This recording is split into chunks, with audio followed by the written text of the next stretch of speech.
한국의 도로는 기적의 시스템이다. 이 문장은 단순한 찬사가 아닙니다. 50년이라는 짧은 시간 동안 세계 최고 수준의 스마트 하이웨이를 구축하고 인간 중심의 서비스로 전 세계를 놀라게 한 한국의 도로 시스템을 경험한 수많은 교통 전문가들이 공통적으로 던진 감탄입니다. 그러나 이런 성과를 단순한 기술의 발전으로만 이해한다면 그 이면에 숨겨진 진정한 가치를 놓치고 있는 것입니다. 한국의 도로는 효율성과 편리함을 넘어 사람을 위한 따뜻한 배려가 살아 숨쉬는 공간입니다. 한국은 단순히 선진국의 시스템을 따라하는데 그치지 않았습니다. 그들은 자신만의 방식으로 새로운 길을 개척했고 이제는 전 세계가 그들의 혁신을 배우고자 합니다. 한국의 도로 시스템을 경험하고 이해하고 감동받은 이가 전하는 진심 어린 놀라운 이야기를 들려드리겠습니다. 구독과 좋아요 꾹 눌러주세요. 안녕하세요.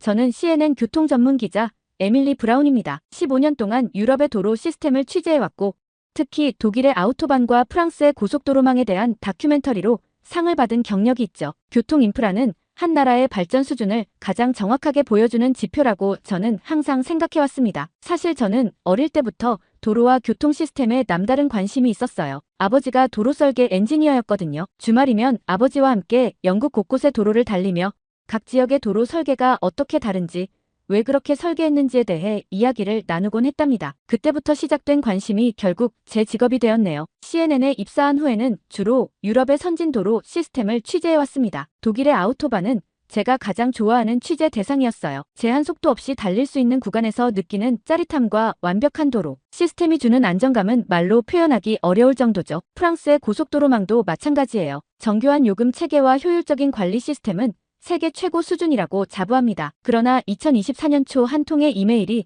저의 생각을 완전히 바꿔놓게 될 줄은 몰랐어요. 영국 도로교통공사의 마이클 터너 국장으로부터 온 이메일이었습니다. 브라운 기자님, 한국의 고속도로 시스템에 대한 특별 취재를 제안하고 싶습니다. 최근 우리 공사의 조사에 따르면 한국의 도로 시스템이 세계적인 수준에 도달했다고 합니다. 특히 스마트 하이웨이 기술은 우리가 배워야 할 점이 많아 보이는데요. 처음 이메일을 읽었을 때 저는 솔직히 웃음이 났어요. 아시아의 작은 나라가 유럽의 도로 시스템보다 앞서 있다니 도저히 믿기지 않았거든요. 독일의 아우토반이나 프랑스의 고속도로망은 수십 년의 역사와 기술력이 집약된 결정체입니다. 어떻게 한국이 그들을 앞설 수 있을까요? 마이클, 혹시 다른 나라는 어떠신가요? 일본이라든지. 제가 답장을 보내자 터너 국장의 회신이 곧바로 왔습니다. 아니요, 에밀리. 우리가 원하는 건 분명히 한국입니다. 특히 한국도로공사의 통합관제 시스템은 세계 최고 수준이라고 해요. 실시간 교통정보 처리 능력이 우리보다 몇 년은 앞서 있답니다. 저는 여전히 반신반의했지만 터너 국장의 강력한 추천에 결국 취재를 수락하기로 했어요. CNN의 간판 교통 전문 기자로서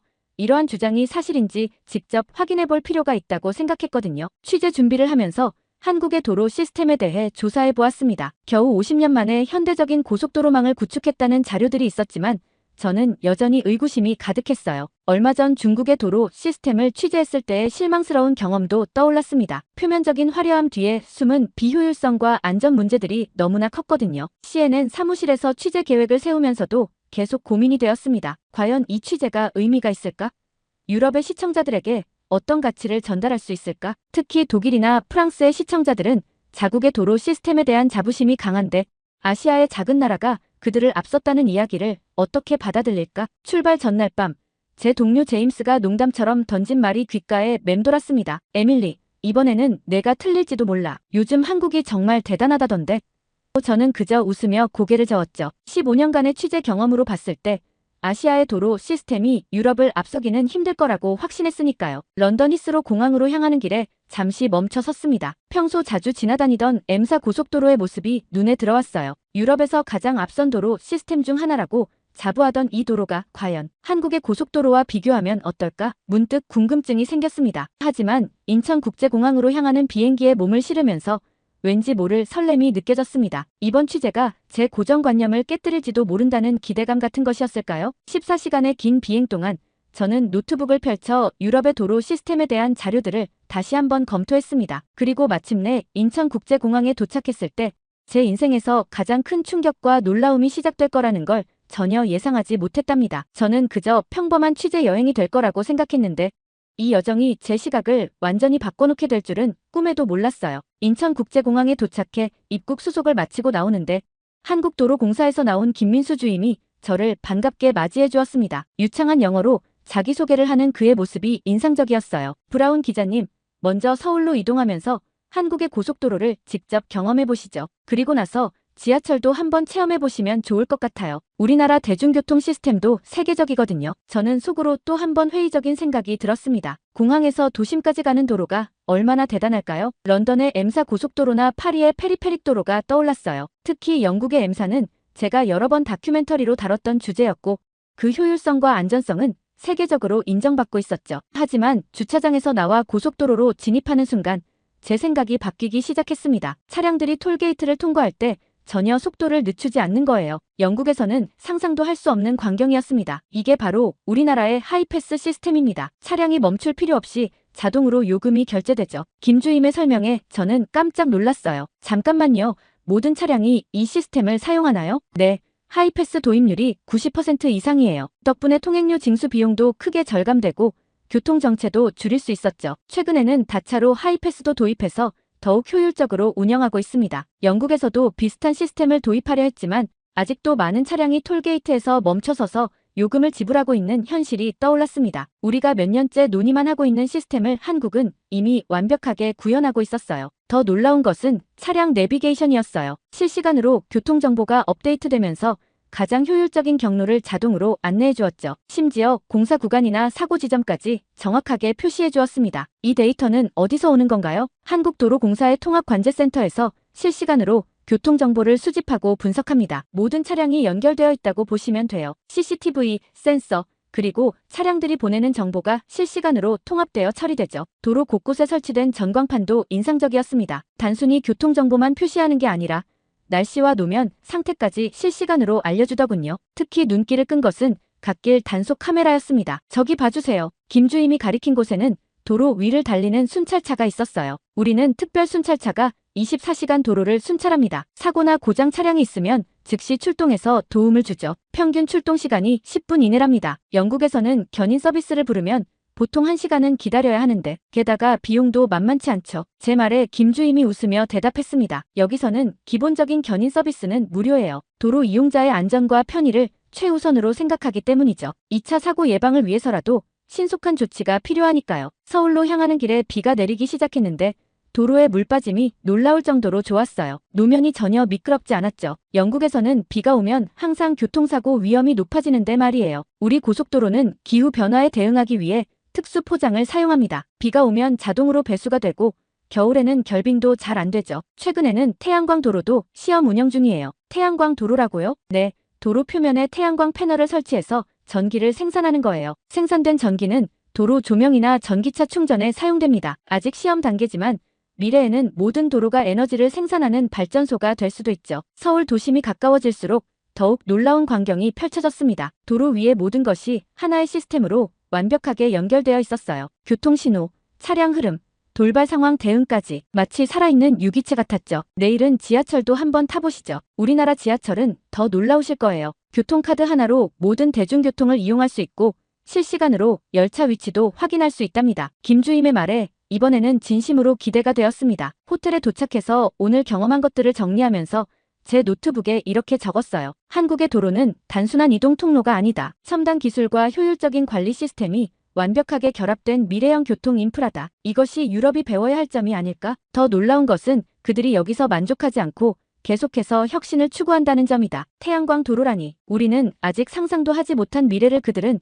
이미 현실로 만들어가고 있다. 창밖으로 반짝이는 서울의 야경을 바라보며 내일은 또 어떤 놀라운 경험을 하게 될지 기대가 되었습니다. 이제 한국의 교통 시스템을 무시했던 제 자신이 부끄러워지기 시작했어요. 이번 취재가 저의 고정관념을 완전히 바꿔놓을 것 같은 예감이 들었습니다. 다음 날 아침, 김주임의 안내로 한국도로공사 본사를 방문했습니다. 화려하지는 않지만 세련된 건물이었어요. 로비에 들어서자 사람이 먼저입니다라는 문구가 눈에 들어왔습니다. 저 슬로건이 인상적이네요. 네, 우리 공사의 핵심 가치예요. 기술이나 시스템도 중요하지만 결국 그 모든 것이 사람을 위한 것이라는 철학을 담고 있죠. 먼저 방문한 곳은 통합관제센터였습니다. 마치 영화에서나 볼 법한 거대한 상황실이 눈앞에 펼쳐졌어요. 벽면 가득한 모니터에는 전국 각지의 실시간 도로 상황이 표시되고 있었습니다. 특히 인상적이었던 것은 각 모니터마다 다른 형태의 데이터가 실시간으로 업데이트되고 있다는 점이었어요. 이곳에서 대한민국의 모든 고속도로를 24시간 모니터링합니다. AI가 먼저 이상 상황을 감지하고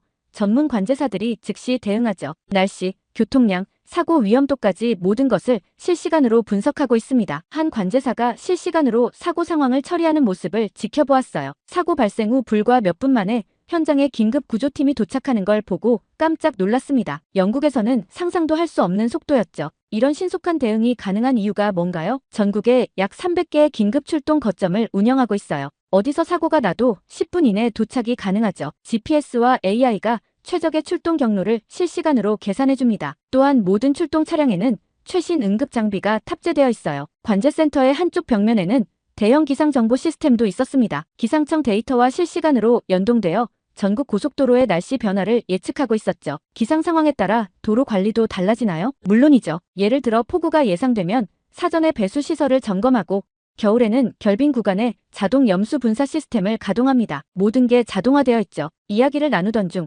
갑자기 한 모니터에서 경보음이 울렸습니다. 휴게소 근처에서 차량 고장 신고가 들어온 거였어요. 시스템이 즉시 가장 가까운 출동팀을 배정하는 모습이 인상적이었습니다. 마침 잘 됐네요. 브라운 기자님, 휴게소도 둘러보시겠어요? 우리나라 휴게소는 세계에서도 독보적인 시설을 자랑한답니다. 호기심에 이끌려 김주임과 함께 현장으로 향했습니다. 가는 길에 그가 설명해 주었어요. 한국의 휴게소는 단순한 쉼터가 아니라 복합 문화 공간으로 발전했다고 합니다. 심지어 일부 휴게소는 관광 명소가 되었다고 하더군요. 30분쯤 달려 도착한 휴게소는 제 예상을 완전히 뛰어넘었습니다. 우선 화장실의 청결도가 호텔급이었어요. 24시간 전문 청소팀이 상주한다고 하더군요. 장애인과 영유아 가족을 위한 특별한 배려도 눈에 띄었습니다. 영국의 고속도로 휴게소는 이용료를 받는데도 시설이 이렇게 깨끗하진 않아요. 정말 놀랍네요. 식당가는 더 놀라웠습니다. 키오스크로 주문하는 시스템도 인상적이었지만 음식의 종류와 품질이 정말 대단했어요. 심지어 푸드코트 한쪽에는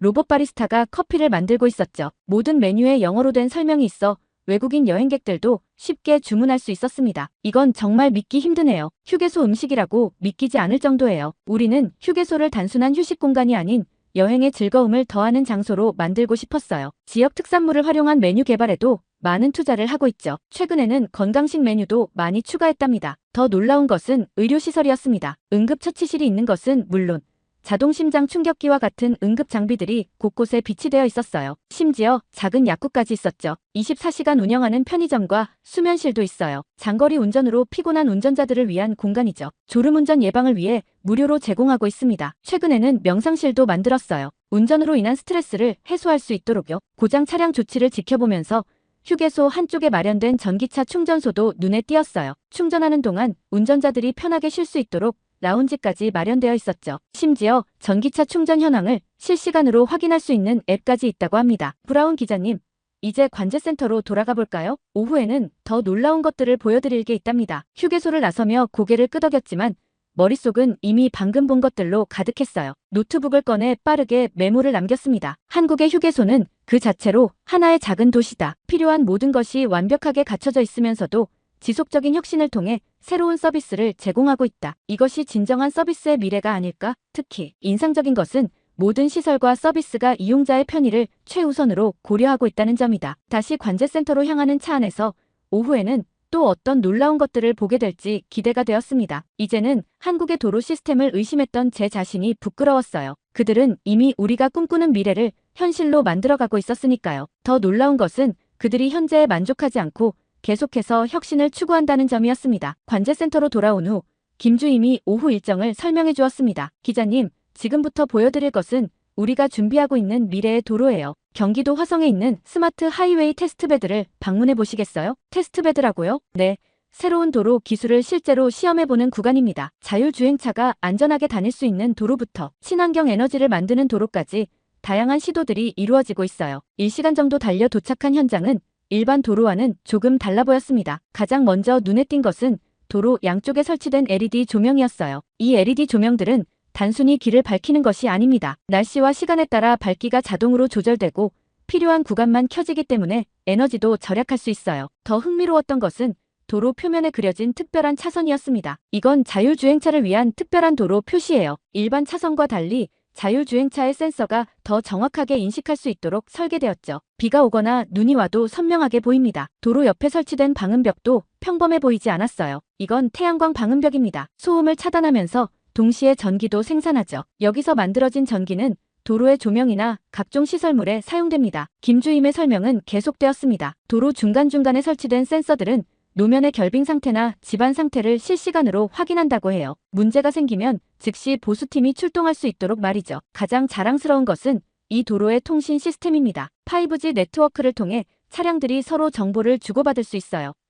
예를 들어 앞차가 급브레이크를 밟으면 뒷차에 즉시 경고가 가죠. 실제로 시연을 보여주었는데 놀라울 정도로 정확했습니다. 심지어 도로에 장애물이 있으면 이를 자동으로 감지해서 다른 차량들에게 알려준다고 해요. 미래에는 이런 도로가 전국적으로 늘어날 예정인가요? 네, 단계적으로 확대할 계획입니다. 다만 무작정 새로운 기술을 도입하는 것이 아니라 안전성과 실용성을 충분히 검증한 후에 적용하고 있어요. 특히 인상적이었던 것은 도로 위에 설치된 작은 풍력 발전기들이었습니다. 지나가는 차량이 일으키는 바람으로 전기를 만드는 장치예요. 아직은 실험 단계지만 결과가 꽤 긍정적입니다. 이런 기술들이 실제로 적용된다면 도로는 단순한 이동 경로가 아닌 하나의 거대한 에너지 생산 시설이 될 수 있겠다는 생각이 들었어요. 모든 기술이 인상적이지만 가장 중요한 것은 안전이죠. 맞습니다. 아무리 좋은 기술이라도 안전을 담보할 수 없다면 의미가 없어요. 그래서 우리는 모든 새로운 시도에 앞서 안전성 검증을 최우선으로 하고 있습니다. 테스트베드를 둘러보면서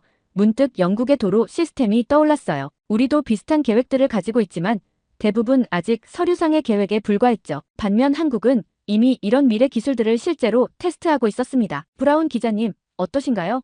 너무 복잡하진 않으셨나요? 아니요. 오히려 놀랍네요. 이런 첨단 기술들이 실제로 구현되는 걸 보니 말이에요. 특히 모든 기술이 실용적인 목적을 가지고 있다는 점이 인상적입니다. 해가 저물어갈 무렵 LED 조명이 하나둘 켜지기 시작했습니다. 도로는 마치 살아있는 생명체처럼 숨을 쉬는 것 같았어요. 제 노트북에 마지막으로 이렇게 적었습니다. 한국의 스마트 하이웨이는 단순한 미래의 청사진이 아니다. 그들은 이미 그 미래를 현실로 만들어가고 있다. 가장 인상적인 것은 모든 기술이 실용적인 목적을 가지고 있다는 점이다. 화려한 겉모습이 아닌 실제로 도움이 되는 기술을 추구하고 있다. 호텔로 돌아가는 길, 오늘 본 것들을 정리하면서 문득 생각했습니다. 미래의 도로는 어쩌면 우리가 상상하는 것보다 더 가까이 와 있는지도 모르겠네요. 기자님, 내일은 좀 특별한 곳을 보여드리고 싶어요. 우리나라 최초의 고속도로인 경부고속도로의 역사 자료관입니다. 호텔로 돌아가는 길에 김주임이 말했습니다. 첫 고속도로라고요? 언제 만들어졌나요? 1970년에 완공됐어요. 불과 2년 6개월 만에 서울과 부산을 잇는 428km의 고속도로를 건설했죠.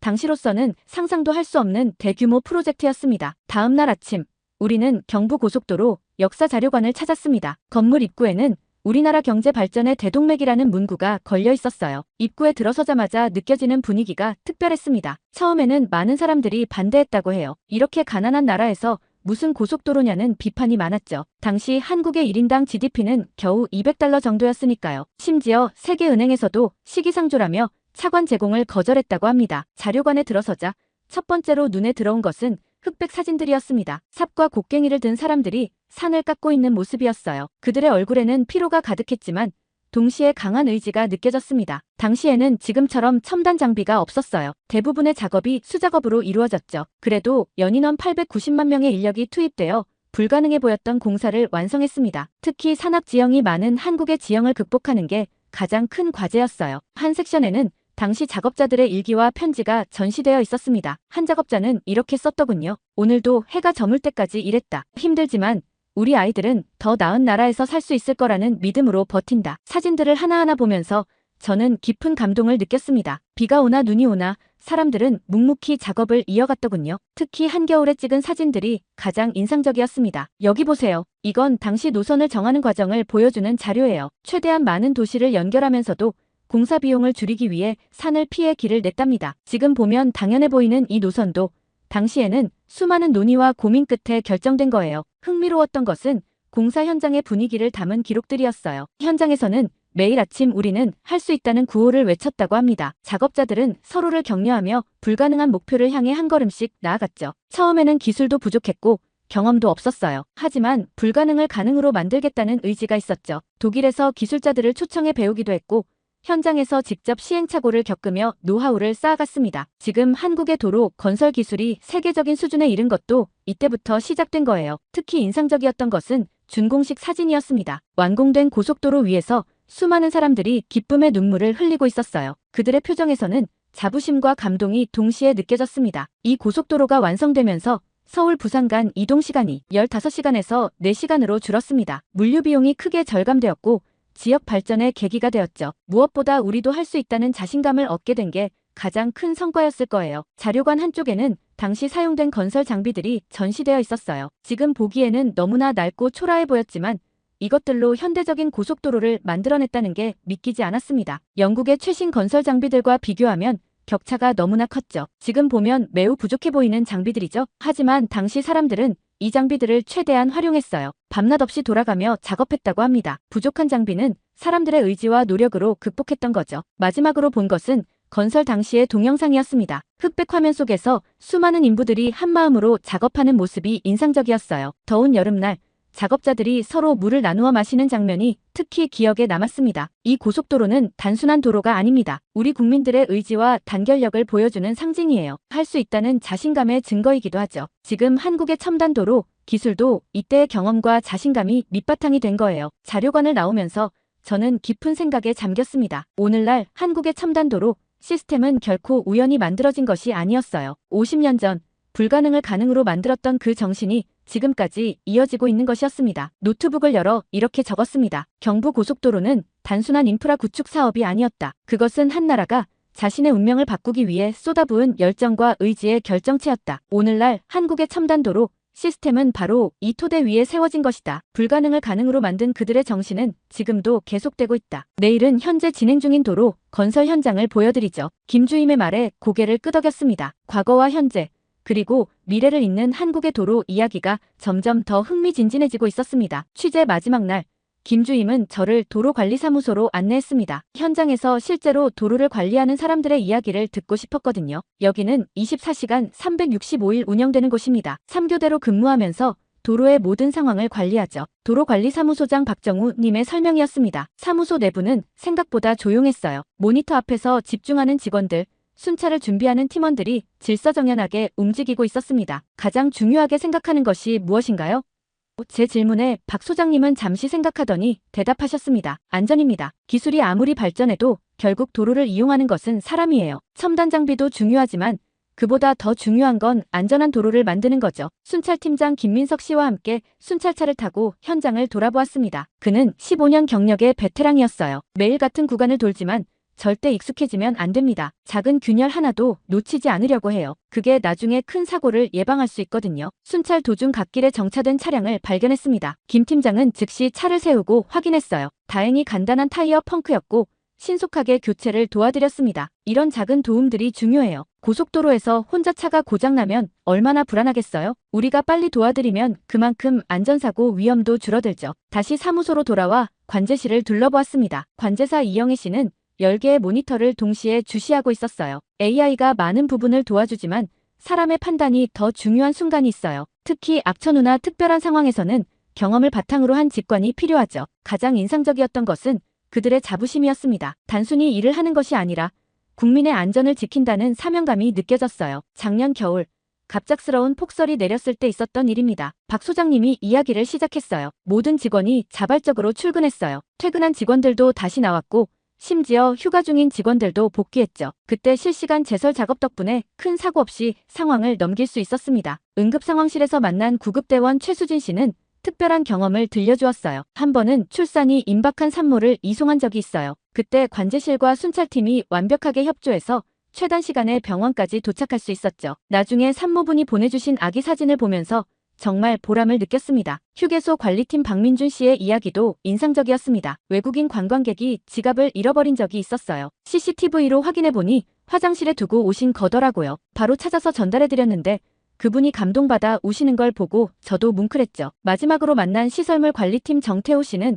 이렇게 말했습니다. 첨단 기술은 우리의 도구일 뿐이에요. 중요한 건 그 기술을 어떻게 활용해서 사람들에게 도움을 줄 수 있느냐죠. 아무리 좋은 장비가 있어도 결국 그것을 움직이는 건 사람의 마음이에요. 하루 종일 직원들과 이야기를 나누면서 한국도로 시스템의 진정한 힘이 무엇인지 깨달을 수 있었습니다. 그것은 첨단 기술이나 효율적인 시스템이 아닌 그 모든 것을 움직이는 사람들의 헌신과 사명감이었어요. 노트북을 열어 마지막 메모를 남겼습니다. 한국의 도로는 기술과 인간미가 완벽한 균형을 이루고 있다. 첨단 시스템 뒤에는 언제나 따뜻한 마음을 가진 사람들이 있다. 아마도 이것이 한국 도로 시스템의 진정한 경쟁력이 아닐까? 미래의 도로는 더욱 스마트해지겠지만 그 본질에는 여전히 사람이 있을 것이다. 취재를 마무리하며 김주임에게 마지막 질문을 던졌습니다. 앞으로의 계획은 무엇인가요? 더 안전하고, 더 편리하고, 더 친환경적인 도로를 만드는 거죠. 하지만 그 모든 것의 중심에는 언제나 사람이 있을 겁니다. 이번 취재는 제가 지금까지 해온 것들 중 가장 특별한 경험이 될 것 같습니다. 한국의 도로는 단순한 기술의 집합이 아닌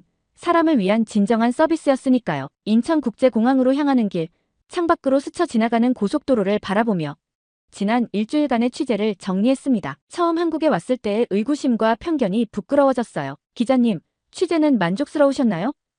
마지막까지 동행해준 김주임이 물었습니다. 네, 제 생각이 완전히 바뀌었어요. 한국의 도로는 제가 상상했던 것보다 훨씬 더 특별했습니다. 노트북을 펼쳐 마지막 기록을 남겼습니다. 한국의 고속도로는 단순한 기술의 집합체가 아니다. 그것은 역사이자 도전이며 혁신이다. 하지만 가장 중요한 것은 모든 것의 중심에 사람이 있다는 점이다. 50년 전 맨손으로 산을 깎아 길을 만들던 그 정신이 오늘날 첨단 기술과 따뜻한 서비스로 이어지고 있다. 비행기에 오르며 CNN 본사에 이메일을 보냈습니다. 특집 다큐멘터리 제작을 제안하고 싶습니다. 미래 도로의 새로운 기준, 한국의 선택이라는 제목으로요. 단순한 기술 소개가 아닌 그 기술을 만들어낸 사람들의 이야기를 담고 싶습니다. 런던으로 돌아가는 비행기 안에서 다음 취재 계획도 구상했습니다. 한국의 도로 시스템이 어떻게 다른 나라에 영향을 미치고 있는지, 그들의 기술과 철학이 어떻게 세계의 도로 문화를 변화시키고 있는지 취재하고 싶었어요. 귀국 후 첫 회의에서 제 상사는 의아한 표정을 지었습니다. 에밀리, 당신이 한국의 도로 시스템을 이렇게 높이 평가할 줄은 몰랐네요. 네, 저도 처음에는 믿기 힘들었어요. 하지만 직접 보고 경험한 것들은 제 모든 편견을 바꿔놓았습니다. 우리가 배워야 할 점이 정말 많아요. 이제 저는 한국의 도로 시스템을 세계에 알리는 새로운 여정을 시작하려 합니다. 기술만이 아닌 그 기술을 움직이는 사람들의 이야기를, 효율성만이 아닌 따뜻한 배려가 살아있는 서비스의 이야기를, 그리고 불가능을 가능으로 만든 도전의 이야기를. 한국에서의 마지막 날, 김주임이 해준 말이 계속 떠올랐습니다. 도로는 단순한 길이 아닙니다. 그것은 사람과 사람을 잇는 다리이자 더 나은 미래로 가는 길이에요. 이제 저는 그 말의 진정한 의미를 이해합니다. 한국의 도로는 단순한 아스팔트의 띠가 아닌 사람을 위한, 사람에 의한, 그리고 사람이 만들어가는 살아있는 이야기였으니까요. 오늘의 사연은 여기까지인데요. CNN 교통 전문 기자 에밀리 브라운님의 감동적인 사연 감사하며 앞으로도 응원하겠습니다. 구독과 좋아요 감사드리며 다음 영상으로 찾아뵙겠습니다.